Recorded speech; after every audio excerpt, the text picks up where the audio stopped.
Pumunta pala kami sa Simala Shrine. Ang 2 oras yung biyahe from Cebu proper papunta sa Simala, Lindugon. Pagdating namin doon kasi Sunday kaming pumunta.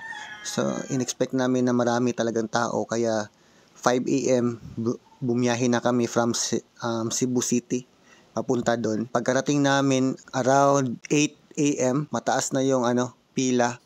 So pumila kami ng 30 minutes siguro yun. Ang haba na ng pila. So dahil Sunday, expected na may misa sa loob ng shrine. So nag-attend muna kami ng mass. Yung 8 AM mass yung na-attend na namin. So hindi na rin kami nakapasok sa loob ng simbahan kasi napakaraming tao at puno na. Kahit sa labas is nagsisiksika na yung mga tao. Di na rin kami nakapasok talaga doon sa loob. Bumili na lang kami ng mga kandila para magsindi ng kandila doon for offering. Although nakapasok kami sa loob, so hindi kami nakapasok talaga para makita yung imahe ni Mama Mary doon sa loob, pinakaloob talaga. Hindi ko na video yung sa loob kasi ayaw kong mag-video doon. Para na rin for your imagination na para makapunta rin kayo doon, makita nyo yung nasa loob. Amazing yung sa loob, pati yung sa simbahan nila ang ganda sa loob. Ma-amaze ka talaga doon.